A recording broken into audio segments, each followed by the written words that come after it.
Sige po, magandang umaga po mga kapatid at again, welcome po sa ating worship service, sa ating Lord's Day, sa ating Christian Sabbath at dalangin ko po na bagamat malamig yung panahon, masarap patulog paggabi, no?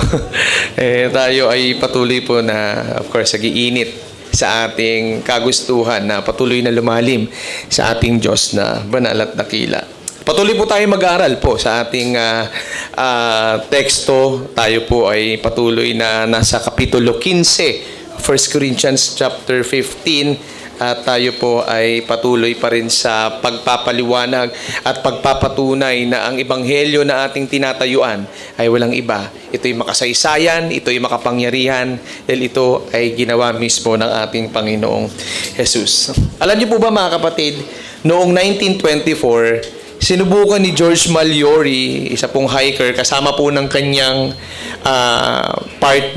hiking partner, si Sandy Irvine. Inakyat po nila ang Mount Everest, the highest mountain of the world. Medyo nag-12 ako dati, last year dito kami mag-asawa actually sa Mount Everest kasi may mga ilang Pilipino na rin ang nag-attempt na mag-summit doon sa Mount Everest. Pero itong dalawa na ito, sila ay nag-attempt na maging kauna-unahang tao na makaakyat sa tuktok ng Mount Everest, sa summit ng Mount Everest mismo. Pero sa kanilang pag-akyat, bigla na lang po silang nawala. Sila pong dalawa at misteryo po paano sila namatay. At for decades, ito po ay malaking misteryo at katanungan, nakarating ba sila doon sa tuktok noong 1924? May dalang camera po si Mallory. Yun po sana yung pwedeng magiging ebidensya niya, witness niya o saksi sa kanyang tagumpay kung siya mga ay talagang nakarating sa tuktok o nakapag-summit, pero kasabay po ng kanyang kamatayan, hanggang ngayon hindi pa po nakikita at nawawala pa rin po yung kanyang camera sana na kanyang dala. Walang ebidensya, walang litrato, walang buhay na saksi. At noong 1999, natagpuan po yung kanyang mga labi. At ito lang pong 2024, natagpuan naman ng mga hiker yung mga ilang remains ni Sandy Irvine, yung kanyang partner, kasama niyang umakyat. You can search to Google, no? Sabi ko nga, sa prayer view. We can be like Berea, hindi lang scripture, even into our history. Pero alam niyo ba kapatid, marami po mga tao ang nag-iisip na yung resurrection ni Christ ay isang misteryo. Katulad po ng pagkamatay ni Kristo at muling pagkabuhay ay parang isang misteryo lamang, isang mystery lamang. Pag sinabi nating mystery, parang palaisipan. Kadalasan, ito yung mga bagay na parang hindi napatunayan. Kaya nga, misteryo, nagtataka ka. Pero ang resurrection ni Kristo ay hindi po nangyari sa isang mapanganib na bundok katulad ng Mount Everest na walang makakasaksi. Konti lamang po ang taong nandun, yung mga hiker lamang. At yan yung pag-uusapan natin ngayon. Denied resurrection. Dahil marami pong nag-iisip, even sa panahon pa ng Biblia, ang pagde-deny o pagtatanggi sa muling pagkabuhay ng Panginoong Hesukristo. Kung titignan natin, hindi nag-iwan si Jesus ng missing camera. Pero ang iniwan niya ay isang walang lamang tomb, empty tomb. Walang lamang libingan. Hindi ito isang misteryo dahil marami pong eyewitnesses. At ang mensahe natin ay hindi po katulad ng misteryo o mga alamat o mga legend o mga myth na katulad ng nangyari dito sa nawalang mga hiker na ito sa Mount Everest. Ang resurrection ni Kristo, ni Jesus, ay historical and victorious. Ngayon may mga taga-Korinto, tulad ng mga Saduceo, hindi sila naniniwala sa muling pagkabuhay. At ito ay epekto, katulad nga po ng tinuro ko na nakaraang preaching ko, ng dualism, ng Gnosticism, even ng annihilationism. Yung pag namatay, parang bula na lang na mawawala. Wala nang afterlife. So, hindi naniniwala dito yung mga Saduceo. So magkaroon tayo ng konting recapitulation in verse 1 to 11, yung nakarampong ibinahagi ko sa inyo about gospel resurrection. And today we're about to talk about denied resurrection. Pero ang message na binigay ko po sa inyo, the apostolic and historically attested gospel proclaims Christ's victorious resurrection which saves sinner. Sa verse 1 to 2, nakita natin bilang ating mga ebidensya, it is apostolicity of the gospel, rather. And then in verse 3 to 11, attestation of the gospel. Merong mga nag-attest, nagpatunay sa ebanghelyong ito by scriptural, by historical, and by experiential ni Apostol Pablo. Ngayon, basahin natin yung ating teksto sa umagang ito. We are now in verses 12 to 19. 1 Corinthians chapter 15, verse 12 to 19. Unang Korinto, kapitulo 15, talata 12 hanggang 19. Basahin natin. Ito ang salita ng Panginoon. Ngayon, kung ipinapangaral namin si Kristo'y muling nabuhay, bakit sinasabi ng ilan sa inyo na hindi bubuhayin muli ang mga patay? Kung totoo yan, lilitaw na hindi muling binuhay si Kristo, 14. At kung si Kristo'y hindi muling binuhay, walang kabuluhan ang aming pangangaral at walang katuturan ang inyong pananampalataya, 15. Kung ganoon, lilitaw na kami mga sinungaling na saksi ng Diyos dahil pinatotohanan namin na muling binuhay ng Diyos si Kristo, ngunit hindi naman pala kung talagang walang muling pagkabuhay ng mga patay. 16.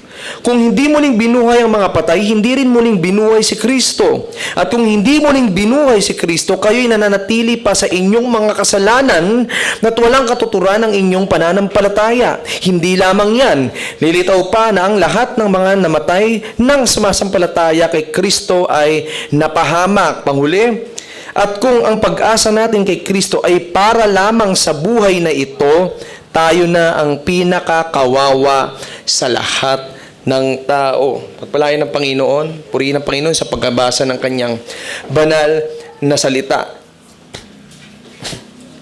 But in spite of evidences, mula pa noon hanggang ngayon, marami po ang mga tao na skeptical sa resurrection o muling pagkabuhay ni Jesus. So yun yung ating pressing issue na tanungin natin ngayon, even sa panahon natin ngayon. Tayo ba ay nananampalataya sa Kristo na nabuhay muli o sa Kristo na natiling patay? Ano ang magiging silbi ng ating pag-asa kung hindi tayo muling mabubuhay pagkatapos nating namatay, kung si Kristo ay hindi namatay? So ito yung argument ni Pablo dito, mga kapatid. So pinapaliwanag ni Pablo sa teksto natin na ang buong pundasyon ng Kristyanismo, the whole foundation of Christianity lies in the truth that Jesus is alive. Nabuhay muli ang Panginoon. Hindi po yun pwedeng mawala sa ating katotohanan. Magkukulaps po lahat ng ating pananampalataya. Ito po yung sinasabi po ni Apostol Pablo. Ito yung argument niya sa chapter 15. And from our text, this is the message that I want to bring you, brothers and sisters. The sense of Christian faith stands on the truth that the promised resurrection is fulfilled in Christ. The sense of Christian faith stands on the truth that the promised resurrection is fulfilled in Christ. Ang katuturan ng ating pananampalatayang Kristiyano ay nakasalalay sa katotohanan ang ipinangako muling pagkabuhay ay natupad po. Walang iba sa Panginoong Hesukristo. So ano ang problema? Ano ang implikasyon kung hindi po nabuhay si Kristo? Kung tayo po ay naniniwala na hindi po muling nabuhay si Kristo, Dito po sa ating talatang binasa, ang unang epekto, mahahati natin to sa dalawa. Una, sa mga apostol at sa kanilang preaching. Pangalawa, sa buhay ng mga Kristiyano, sa buhay natin ngayon. Two implications of unresurrected Christ. First is vain preaching, and the other thing is vain living. Walang kabuluhang pangangaral, walang kabuluhang pamumuhay. Pinapaliwanag ni Pablo kung ano ang kahihinatnan ng apostles' preaching kapag hindi nabuhay si Kristo. At ang Christian living kung nananatiling patay yung ating Kristong pinapasamantala, tayo nananampalataya. Medyo nag-i-stutter naman sa Tagalog. Anyway, let's dive with the first implication. Vain preaching. Walang kabuluhan, walang katuturang pangangaral. Mga kapatid, ang Christian message natin, even nanggaling ito, di ba, sa salita sa mga apostol, hindi po ito simpleng moral instruction, kundi ito po ay makasaysayang kapahayagan ng muling pagkabuhay ni Kristo, hindi po ba? Hindi lang gagawin tayong mabait sa buhay na to, kaya tayo naniniwala sa ebanghelyong ito, kundi meron itong pang-eternal na epekto. Ngayon, sabi po sa verse 12, sa talata 12, basahin natin, ngayon kung ipinapangaral namin si Kristo'y muling nabuhay, bakit sinasabi ng ilan sa inyo na hindi bubuhayin muli ang mga patay? Sa 13, kung totoo yan, lilitaw na hindi muling binuhay si Kristo. So, bibigyan ng pagpapatunay dito na kailangang merong muling pagkabuhay ng patay dahil iyon na magpapatunay na posible yun lalo na sa pagiging katangi-tangi ni Kristo. So, pinapaliwanag dito ni Paul yung implication ng pagtatanggi o pagde-deny ng resurrection unang-una dito sa kapahayagan ng mga apostol, sa kanilang preaching bilang mga apostles. So, sino o ano yung objection ng mga tao na nagde-deny ng resurrection ni Christ? May mga common objections. At ito po ay inspired doon sa aming apologetics sa GMA. Ngunit kinuha ko lamang po yung mga nais ko pong ibigay sa inyo na makakatulong. So may mga nagsasabi, resurrection, unang-una, not common. Hindi karaniwan. Totoo naman. Sasabihin nila, ang patay ay hindi mabubuhay dahil hindi ito karaniwang nangyayari sa panahon natin ngayon. Wala naman. Hindi normal na may nabubuhay muli. Hindi po ba? Pero mali pong sabihin na imposible ang isang bagay dahil lamang hindi ito common. Dahil lamang hindi ito karaniwan.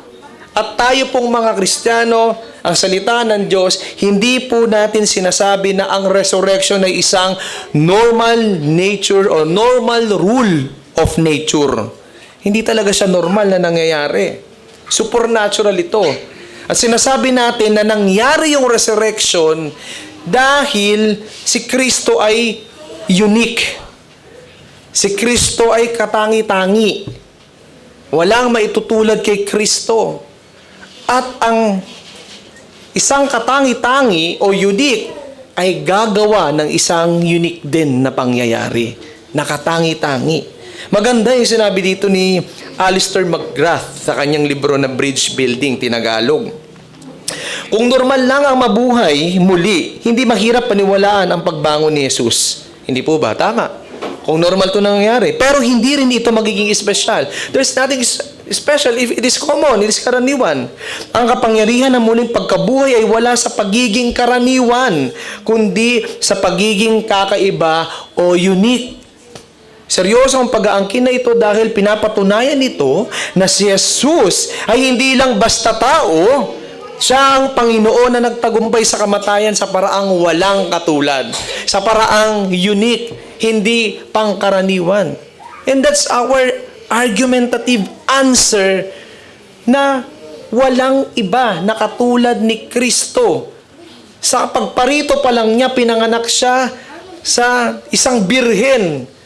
It is something not common. Kailangan ikaw ay meron ng asawa. Hindi pa kinasal si Maria at si Jose. Siya ay birhen. He is unique.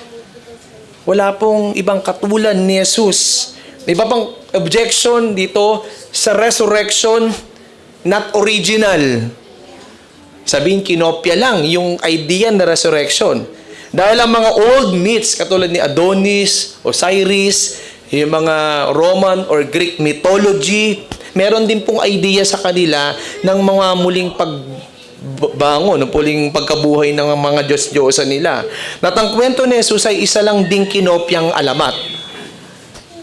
Pero po, ang kaibahan natin, kung ililinya, at hindi nga mailinya sa mga alamat na yan, we have real history, we have real witness, and we have better timing. So when we say we have real history, ang mga alamat ay nangyayari, yung mga bits, once upon a time. Diba? Base sa mga imaginatory na lugar, imaginatory na tao at mga pangyayari. Pero ang gospel, ang ebanghelyo, ay merong totoong dates. Meron pa akong sound effects, di ba? Kasi yun yung gospel eh, di ba? Hindi sa sound effect. Meron tayong real dates, may totoong petsa, may totoong lugar, may totoong mga tao, may mga totoong political leaders like si Pontius Pilate, si Haring Herodes, at marami pa. Ito ay nasa kasaysayan.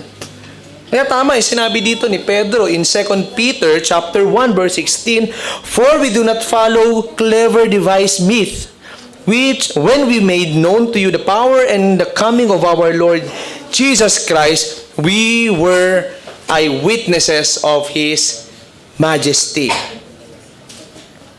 We have real history.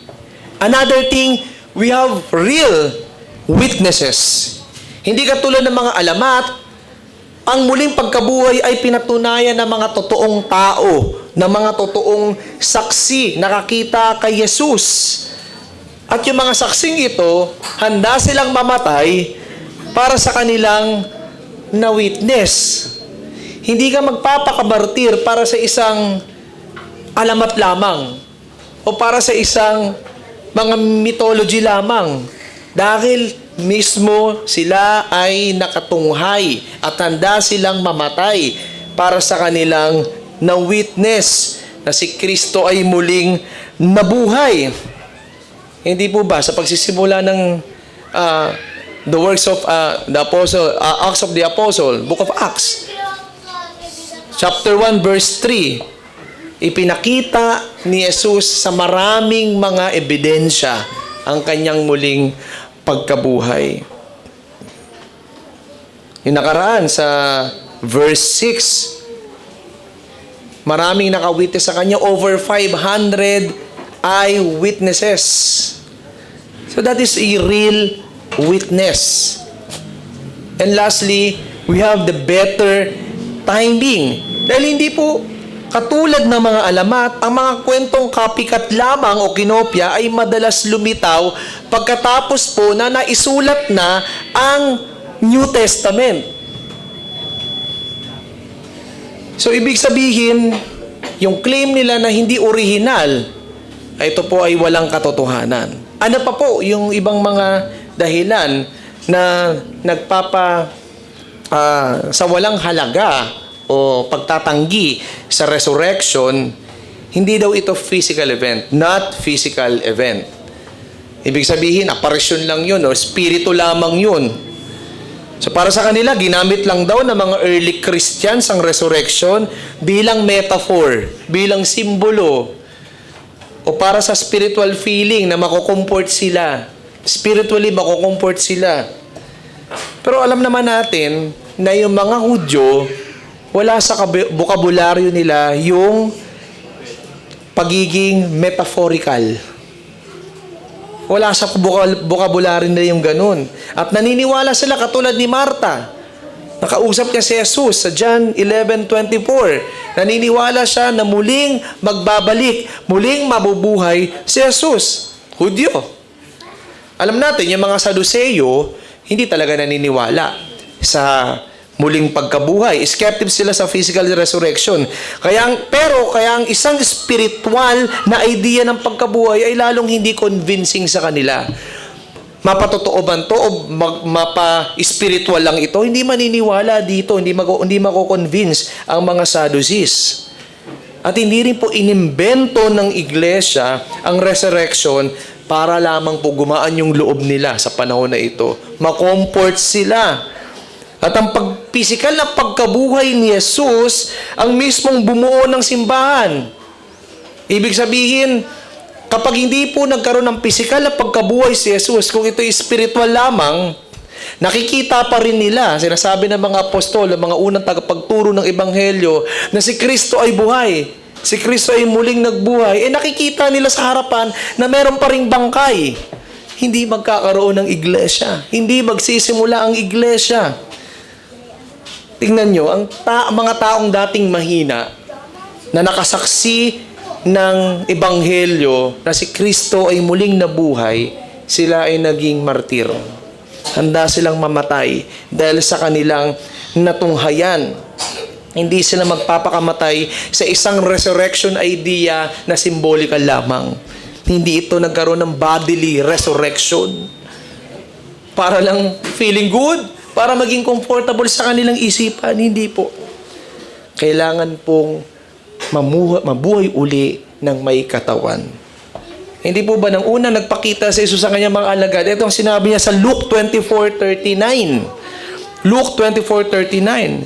Nasabi ni Kristo, "See my hands and my feet. That is I myself. Touch me and see. For a spirit does not have flesh and bones as you see that I have." Hawakan niyo, lumapit kayo sa akin. Hindi ako operasyon, hindi ako multo. Hindi ako spiritual lamang. Nandito yung butas. Si Thomas nga, hindi siya maniniwala hanggat hindi niya maisuot siguro yung kanyang kamay sa butas ng kamay ni Kristo na naipako sa krus. Hindi siya multo lamang, katulad ng binasa natin kanina sa Mateo na naglalakad sa ibabaw ng tubig. Siya ay may katawan at siya ay nabuhay uli ng may katawan. Balik tayo sa ating teksto, sa verse 14, basahin natin. "At kung si Kristo ay hindi muling binuhay, walang kabuluhan ng aming pangangaral at walang katuturan ng inyong pananampalataya." So, ibig sabihin ni Pablo, kung si Kristo na pinipreach nila ay hindi nabuhay, lahat ng pangangaral, lahat ng pananampalataya, lahat ng doktrina, magko-collapse. Bakit? Pagkat wala pong pangako, sinabi sa lumang tipan, na natupad ngayon sa bagong tipan. Budol lang lahat ng mensahe. Budol lang lahat na itong pagiging Kristyanismo dahil walang natupad. Ngunit hindi yan ang nangyari. Buhay ang Panginoong Yesus. Talata 15, basahin natin. "Kung ganoon, lilitaw na kami mga sinungaling na saksi ng Diyos dahil pinatotohanan namin na muling binuhay ng Diyos si Kristo. Ngunit, hindi naman pala kung talagang walang muling pagkakabuhay ng mga patay." Parang sinasabi ni Pablo sa mga taga-Korinto, ibig sabihin ba, sinasabi yun na false witness kami? Sa aming pagtuturo, itong bagay nito, wala naman palang ginawa ang Diyos. Please take note that the apostles, they are the first-hand witnesses. Nakasama nilang kumain si Kristo. Nakasama nilang maglingkod sa ministeryo. At ang paglago ng simbahan sa mismong lungsod na kung saan namatay si Kristo, ito yung pinakamatibay o malakas na ebidensya, patunay na walang laman ang libingan. Dahil hindi kayo maniniwala sa sinasabi ng mga apostol na si Kristo na Mesaya ay muling namuhay kung nakita nilang may bangkay pa rin doon sa libingan. Bakit ito patunay? Dahil hindi ka makapagsisimula ng isang movement, ng isang iglesia at na sinasabi, siya ay nabuhay muli kung nakikita ng lahat ang bangkay sa loob ng libingan. So what I'm trying to point here, mga kapatid, ang pinakapunto, ang gospel preaching ay may kabuluhan dahil saksi ito sa muling pagkabuhay ni Kristo. Ang gospel na may resurrection, ito po ay nagpapatunay na si Kristo ang katuparan ng pangako ng Diyos. Nagtagumpay sa kamatayan ng kasalanan para sa kaligtasan at kapatawaran nating mga makasalanan. At ito ay na-establish sa krus. Kaya ang unang hamon na nais ko pong ibigay sa inyo at iwan sa inyo, nasisiguro bang nalalaman mo ang pinakamahalagang mensahe sa buong mundo? Walang ibang pinakamahalagang mensahe sa buong mundo. Jesus is alive. Buhay si Kristo. Kaya mga kapatid, huwag mong sayangin ang iyong oras sa pagdududa. Huwag mong sayangin ang iyong panahon sa pagtatanggi ng mensahe ng Ebanghelyo na si Kristo ay hindi nabuhay muli. At hindi lang sa kredibilidad ng mga apostol at sa kanilang preaching ang epekto nito, ang pagtatanggi ng resurrection, kundi pati na rin sa buhay at pag-asa ng mga Kristiyano. At yan tayo dadalhin sa ating second point, implication. Kung kanina vain preaching, ngayon po ay vain living o walang kabuluhang pamumuhay. Ngayon, mula sa concern na implication ng apostles, para sa apostles sa kanilang preaching, ano ang mga negative implication sa believer or Christian living kung hindi nabuhay muli si Kristo? Basahin natin yung talata 16. Kung hindi muling binuhay ang mga patay, hindi din muling binuhay si Kristo. So ang argument ni Paul para sa unresurrected Christ-like life ay katumbas ng hopelessness o kawalan ng pag-asa.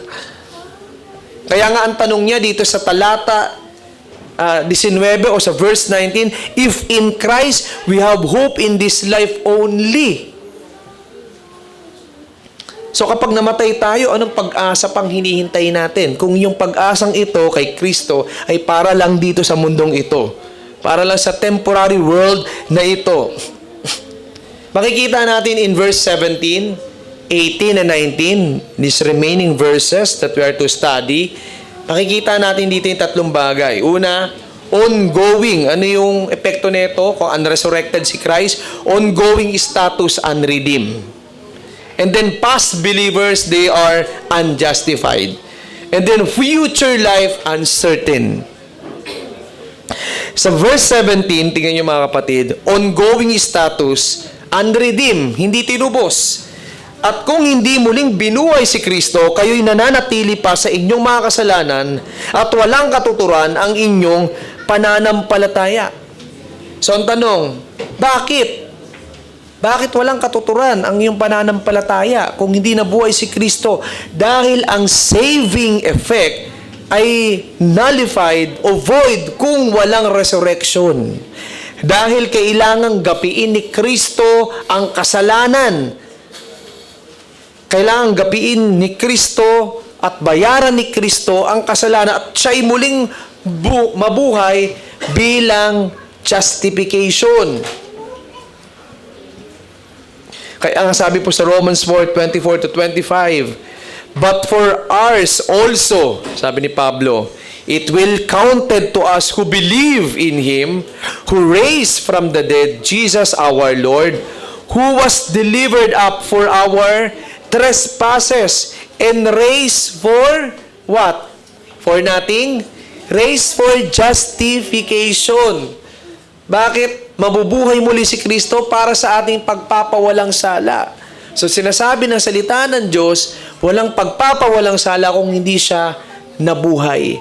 Ibig sabihin yung kanyang muling pagkabuhay, ito ang confirmation na nasatisfy, tinanggap ng Ama ang ginawa niyang kabayaran, ang ginawa niyang pagkamatay, ang ginawa niyang pagtutubos, ang kanyang inalay na buhay sa ilalim ng batas, hindi nagkasala. Kaya siya ay muling nabuhay. Ngayon kung sinasabi natin na hindi nabuhay si Jesus, masabi ni Pablo, mananatili kayong sa inyong kasalanan. Unredeemed, hindi tinubos.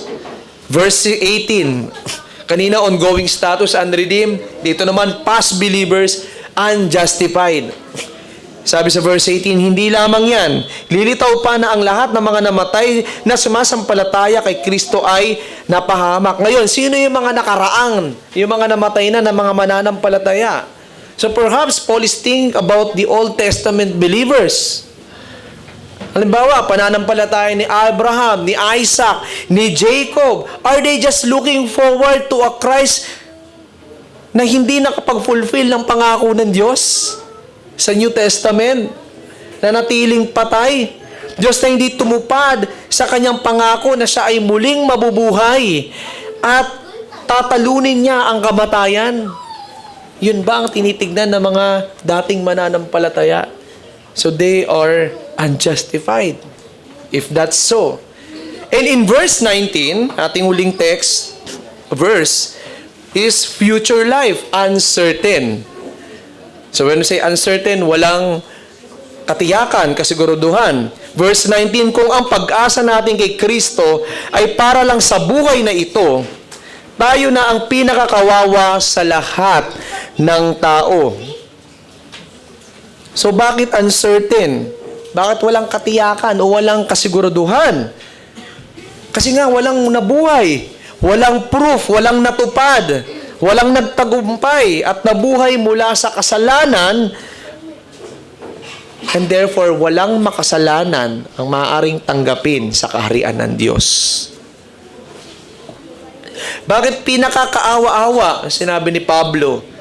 Dahil lahat pala ng sakripisyo, lahat pala ng ating mga devotion, lahat ng ating pagpapakabanal para sa eternal na pag-asa, ito pala hindi nag-e-exist. That's why you're living a holy life, because you have the hope eternally. So kaawa-awa ang taong naghirap sa isang pag-asa na hindi naman pala totoo, na hindi naman pala ubiiral. Kaya ang sabi ni Pablo, kung no resurrection, sabi niya sa verse 32, if the dead are not raised, let us eat and drink, for tomorrow we die.